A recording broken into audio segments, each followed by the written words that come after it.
नमस्कार दोस्तों, मैं हूं राजेंद्र दत्त और आप देख रहे हैं अर्थ प्रकाश टीवी। दोस्तों, पिछले दिनों पहलगाम हमले के बाद भारत और पाकिस्तान के बीच जो संबंध थे उनमें बहुत ज्यादा तनाव आ गया और पूरी तरह से एक लड़ाई का माहौल बन गया। और उस लड़ाई के बाद सीज फायर भी हो गया, लेकिन भारत का जो यूथ है वो भारत और पाकिस्तान के बीच के संबंधों को लेकर क्या सोचता है।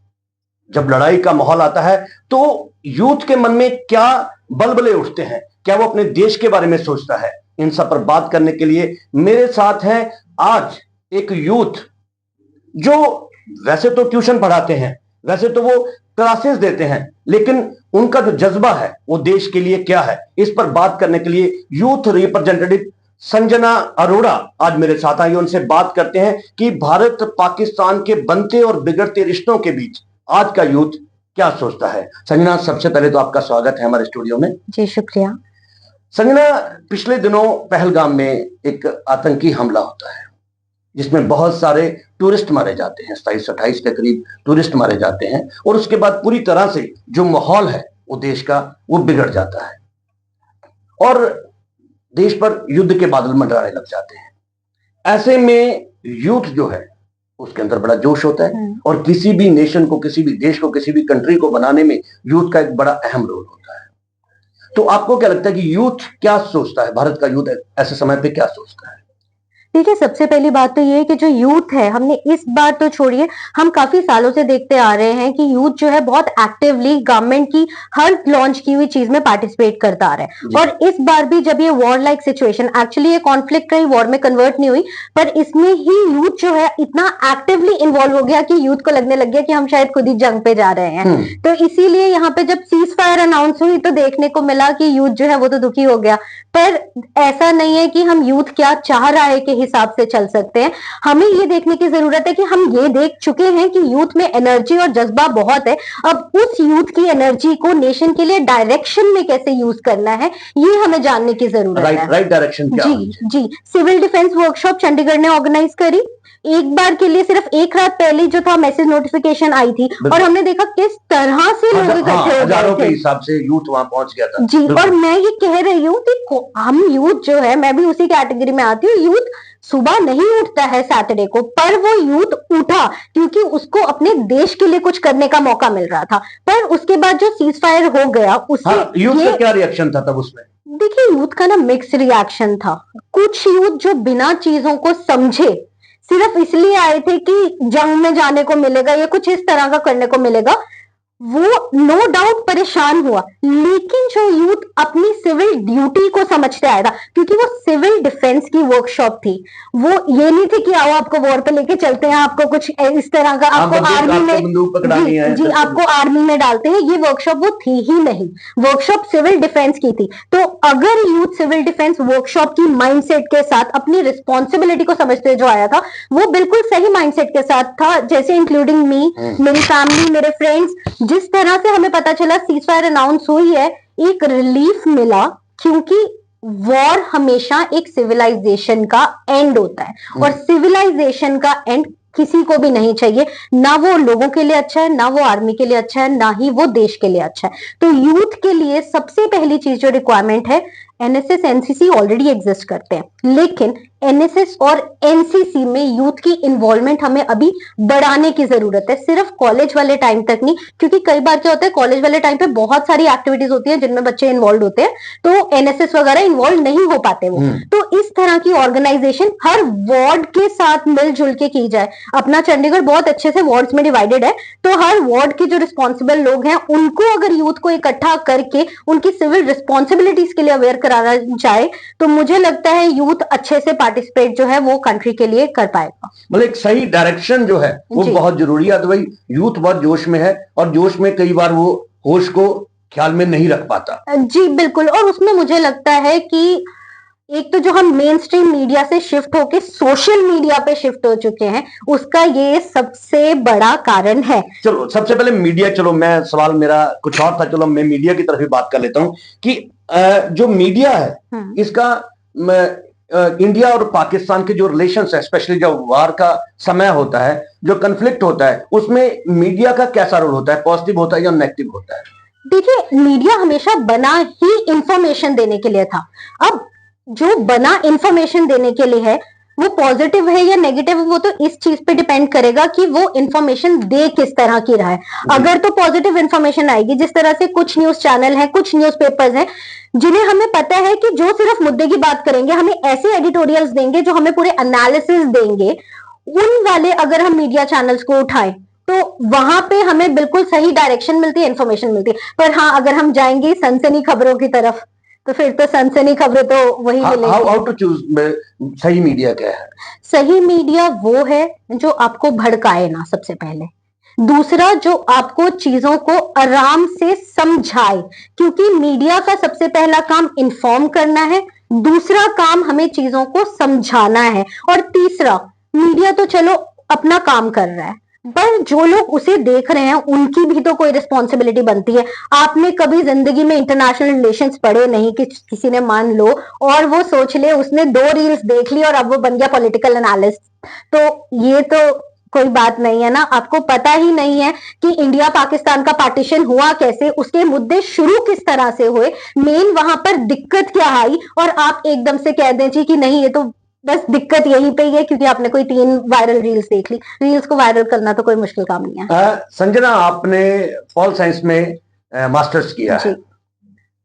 मेरा सवाल आपसे ये कि अगर पहलगाम जो हमला हुआ था उस पर आप डिफेंस एडवाइजर होते तो आप इमीडिएटली अटैक के बाद कौन सा स्टेप लेना, कौन सा एकदम से इमीडिएटली एक्शन जो था वो रिकमेंड करते आप? देखिए, सबसे पहले तो मैं कहूंगी इस पूरे ये जो इंसिडेंट हुआ है इसमें हमारी गवर्नमेंट की साइड से, आर्मी की साइड से कोई भी लूप होल नहीं रहा है।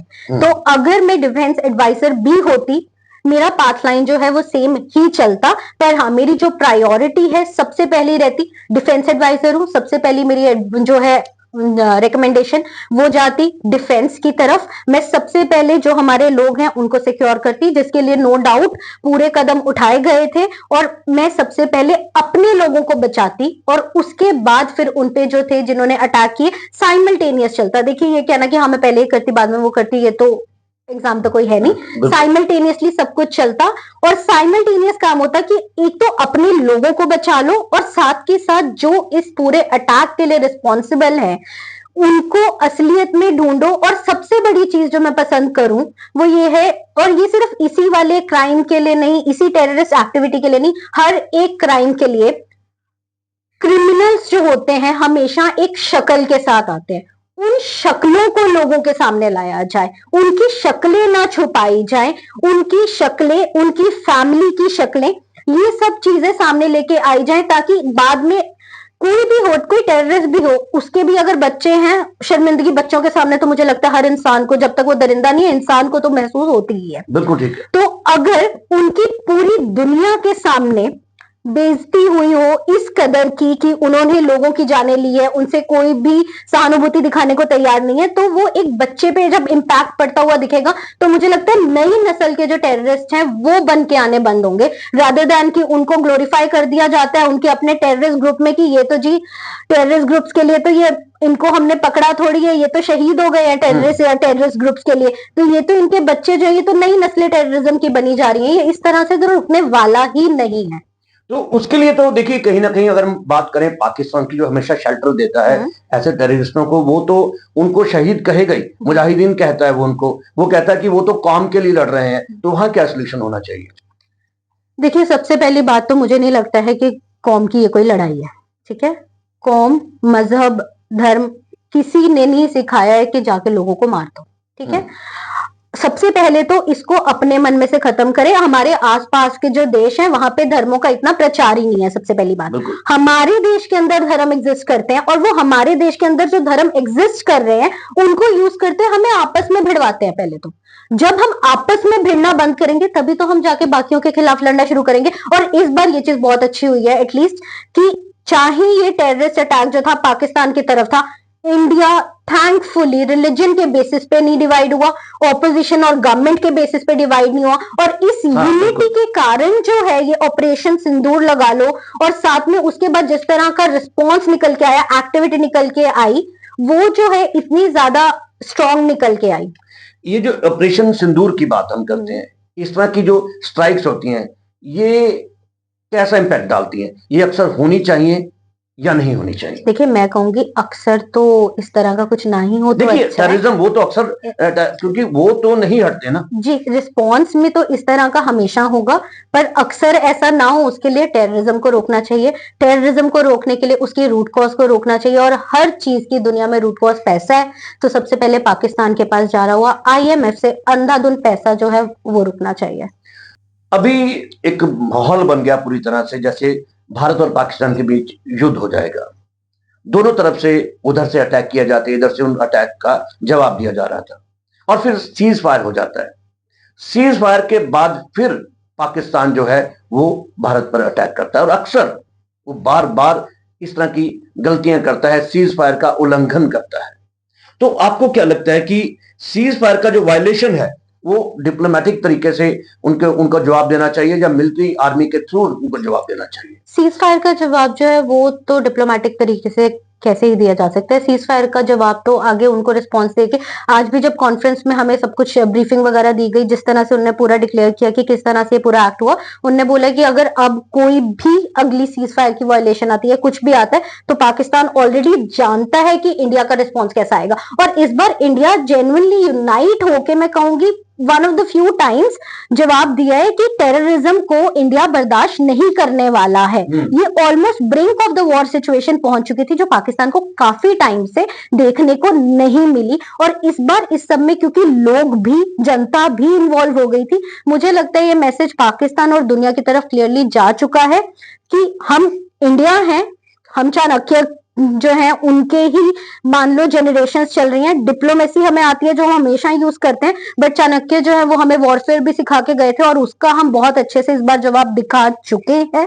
तो मुझे लगता है कि जो भी पॉलिसीज चल रही हैं वो बिल्कुल सही डायरेक्शन में चल रही है। अभी संजना, एक आखिरी मैं सवाल आपसे करता हूं कि आज अगर एक इंडो पाक पीस समिट होता है, शांति के लिए एक वार्ता होती है, और आप उसमें एक यूथ रिप्रेजेंटेटिव होते हैं, तो आप एक मुद्दा जो होगा वो कौन सा उठाना चाहेंगे? जो मेरा एक मुद्दा होगा उसमें एक्चुअली दो मिक्स होंगे, और सबसे मेजर जो उसका है वो है IMF के थ्रू पाकिस्तान की फंडिंग जो है उसको बंद कराया जाए। क्लाइमेट के नाम पे पैसा लेते हैं, और क्लाइमेट क्या, टेररिज्म का क्लाइमेट, तो क्या ये चीज दुनिया को दिखती नहीं है? तो इस चीज को बंद कराया जाए, और इस चीज को बंद कराने के लिए हमें सबसे पहले तो यूनाइटेड नेशंस के रिफॉर्म्स की जरूरत है। UNSC में इंडिया बात करता है कि हमें मेंबरशिप परमानेंट वगैरह करो, इस तरह से। पहली बात, UNSC आज के टाइम पे रेलिवेंट ही नहीं है, हमें पूरे यूनाइटेड नेशंस की रिफॉर्म की जरूरत है। एक नई ऑर्गेनाइजेशन की जरूरत है जो इस टाइम पे रेलिवेंट हो और जिसको इंडिया लीड करे, क्योंकि एक्चुअल में अगर देखा जाए हिस्ट्री से लेकर अब तक पीस का मैसेज दिखाया तो हमेशा ही इंडिया ने है। कितनी कंट्रीज हैं जिन्होंने इंडिपेंडेंस ले ली बिना वॉर के? इंडिया ही है ना। पाकिस्तान तो जब अलग हुआ वो लड़के ही अलग हुआ। इंडिया ने ग्रेट ब्रिटेन जो है उससे अपनी इंडिपेंडेंस ली है बिना वॉर के। तो इससे बड़ा पीस का सिंबल, इंडिया से बड़ा पीस का सिंबल दुनिया में क्या हो सकता है? तो हमें एक ऐसी ऑर्गेनाइजेशन चाहिए जिसको इंडिया लीड करेगा, और वो ऑर्गेनाइजेशन जो है पूरा टेररिज्म के अगेंस्ट काम करके पाकिस्तान की टेररिज्म एक्टिविटीज को खत्म कराएगी। तो दोस्तों, आज आपने देखा कि हमारे भारत का यूथ कहां तक सोचता है, कहां तक जाता है, वो उसकी सोच क्या है।